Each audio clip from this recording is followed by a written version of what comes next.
Okay. Let's do it. Yay, okay. Let's do it. So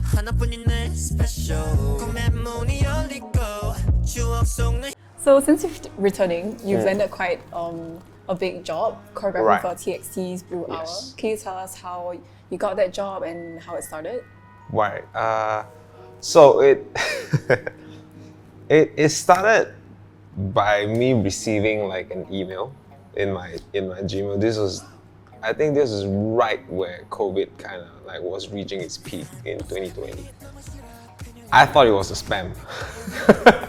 So when I read the email, I wasn't very sure, and there was a bunch of like details in it, and I was just reading it through, and then like kind of pinching myself. I was like, then this person asked me to WhatsApp her. So I was like, this sounds very weird. Right. Then I was like, you know what? Let me just drop the person a text and see what happens.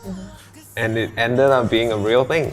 So I was very surprised that this whole thing was kind of just very by the way. Everything kind of just fall into place. Then I got curious how they found me, and they actually found me on YouTube based on the dance video I've done like 10 years ago. Oh. Yeah. So when I saw the reference that they had that they wanted me to build from, I was like, oh, okay, that was 10 years ago. So let me try to figure out dance like that again. Yeah. So that's kind of how the whole thing started, and then we had a little bit more of a back and forth to kind of really understand how the project was supposed to be, and yeah. Can you tell us like how you came up with the whole like choreography, like the process, like from your, you said you referenced your video from 10 years ago. I did. Was I that really did. Yeah. So I think what really helped was they were very clear in terms of how they wanted the process to, the choreography to look like. So it really helped the process a lot. Yeah. So they would send me a draft version of the song, and they would send me the concept of the song. So like how they are explaining the lyrics, because it was in Korean. It was gonna be in Korean. So they sent the draft that they sent me was in English. Yeah, but it wasn't the actual lyrics. Oh, like a... Yeah, so it was like a placeholder kind of lyrics. Oh. Yeah, so just to let me have a feel of the song. Then because I am assuming because the song wasn't fully recorded yet. Yeah, so there's that. Then after that, once they finalized the song, which would have been in Korean, then they would translate the lyrics for me. Okay. Yeah, and along the way, they will also tell me like, the choreography is gonna be along these lines. Like we want to have some concepts about the lyrics that kind of fits with the choreography. Yeah, so there's that, and there is also like a revision process. So I would choreograph something, rehearse it with my dancers. Then from there, I would send them a draft of what I think the choreography can be, and then they will review it. Then they'll be like, oh, okay, let's tweak this part. Let's maybe take out this. Let's maybe add some things here, and then from there, then I will revise it, and then I will send it back to them. And that's kind of like the whole process. It's kind of sterile, I guess, because we weren't allowed to travel. Right. Yeah, so everything was done offsite. Right. Yeah, so it's kind of funny because it's such a huge thing. But it happened at such a small scale for me in terms of like, I was just renting a studio, getting a few dancers in the same room, and it's like, hey guys, we're gonna do this thing. I can't tell you what it's for yet, but just know that it's gonna be real fun and cool. And it's like, all right. Then we just came in, and then like 6 months later when it's released, I was like, oh yeah, this is what we did. I'm like, oh. That's so surreal to see. Yeah, it's insane. It's insane. So like choreographing for K-pop is kind of different, because if you choreograph for, let's say, a dance performance or a dance concept video, you can change the formation how you like it, right? Correct. And for K-pop, you have to put the person singing or the person rapping in front, and then the formations go that way. So was it like an added difficulty, or how was that like? Yeah, it definitely was, to be very honest with you, because this is the first time I've done anything at this scale, and I did it the only way I knew how to do it. So I did a lot of research on that. So when I know that this is happening, I went to watch all of the dance and music videos, like the dance practice videos and the music videos, just to see what's the level of dancing that I can expect. Right. Yeah, so I watched that. I was like, okay, now I have a good gauge. Then I'm confident like where to scale it.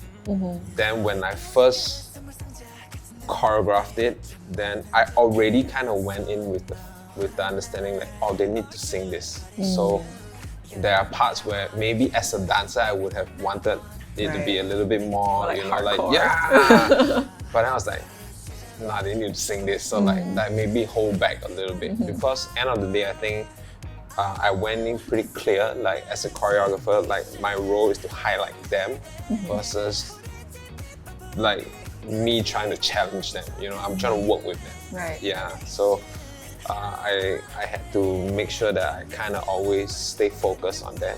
Then for me, because there were 5 of them, so when I was writing down formations, I didn't know them individually. Yeah, so I just gave them numbers. So I just made sure like, okay, 1 to 5, everybody has got to be in the center at some point. Then I would write down like, okay, who is at the center for how many times? I was like, is there a good balance? Right. If there is not, then I might switch the formation around a little bit. Or like, I would tell them like, okay, this formation is like this, but this person is here, so maybe you can, you know, do this from here instead of from the front, you know, like just give them options. And they actually wanted, like if you watch the music video, there's this jacket segment that they really wanted it to be part of the whole routine, and that was crazy to work with. Yeah, because they are also considering live shows, so all the wearing and all that has to happen on stage, because they don't have time to exit stage, wear and all that. So like a good chunk of the time was also making sure that the whole transition with the jacket and the head, and all that stuff looks seamless, and like the dancers that comes in could blend and cover it almost like a magic trick. Right. Yeah, that's the whole like situation that we had to figure out, which was fun when it worked. Yeah. But figuring it out. Yeah, but when figuring it out, maybe not so fun. But yeah, I like the challenge, because I think as a dancer, like growing up, we've been working through things like that. There's a lot of things go into like the whole production of like a song and a choreography. Yeah, I mean, if you look at a music video, it's like insane. Yeah. So, yeah, so I'm sure like a lot of things have to be tweaked for like the set and all that kind of stuff. Yeah. So other than like Kpop, you've also choreographed for like dance films and competitions. So like, what is different about choreographing? Right.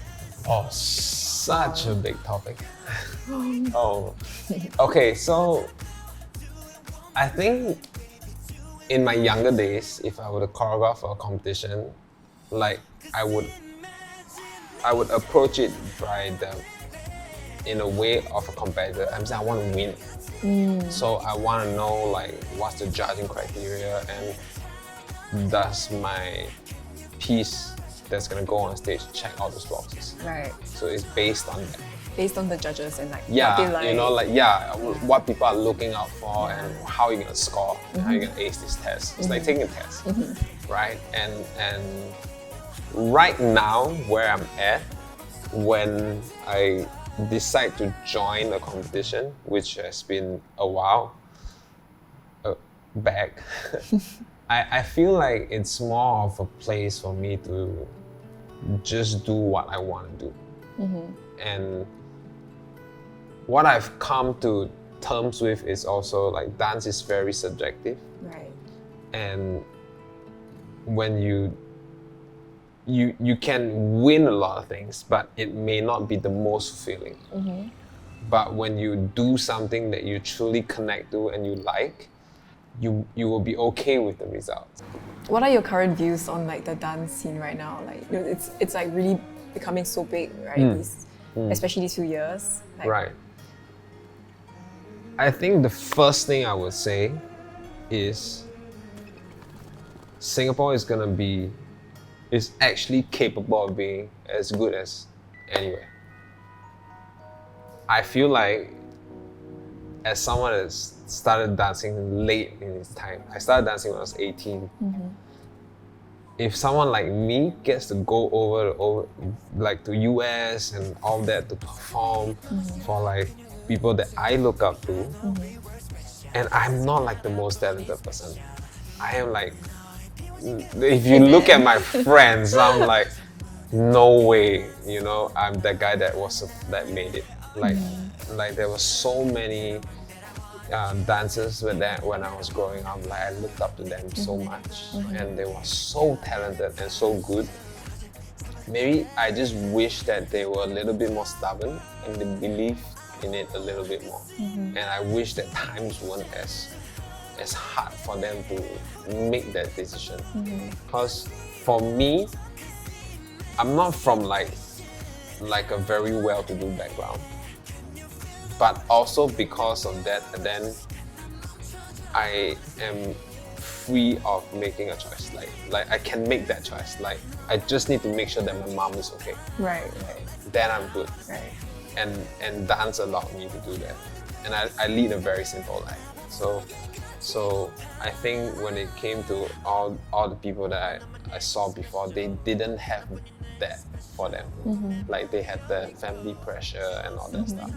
But I really think Singapore has the talent. Definitely, 100%. Like if you look at the kids these days, like go look at the 15, 16-year-old kids, it's ridiculous. Like I think that. I think dancers need to learn how to protect themselves because like all it takes is a pandemic or like a disease to wipe out so many jobs. So like if as dancers we don't educate ourselves to how to have longevity in a certain career, it will end really fast. Yeah. And sometimes it's not even within your control. And I think that's very sad. Yeah. And like we've all seen it, like dance is in every outlet. Like food delivery service will use dance. Right? Like music videos are dance.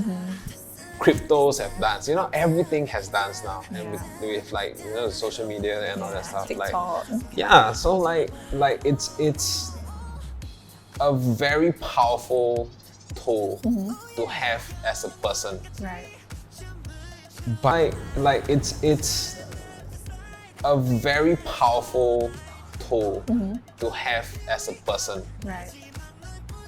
But if you don't know how to value and protect the whole thing, then people will take advantage of it. Yeah, and like in Singapore, like there's no dance unions. You know, we don't have a union. Nobody's looking out for us. There's no universal rate to be paid. Everything is just like mutual agreements. And I think if we could move towards that a little bit more, then I think everybody would be less afraid to have a dance career.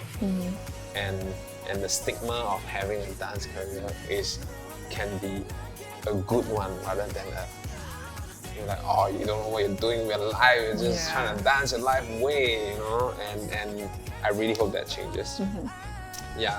So thank you for taking the time to sit down and have a chat with Bandwagon and sharing with us all your experiences. It was really, really good to know about how you came into dance, like how your thoughts on the dance scene. So yeah, thank you for having me. It's my first actual interview with like, you know, people. So I really appreciate you guys wanting to share the story of like, you know, like with the TXT stuff and then like a little bit more about the dance scene stuff. And I really hope that I can see more of it also. Yeah. And yeah, thank you for watching. I hope you guys like this. And yeah, peace. This has been Ronnie Chen, dancer and choreographer in Singapore.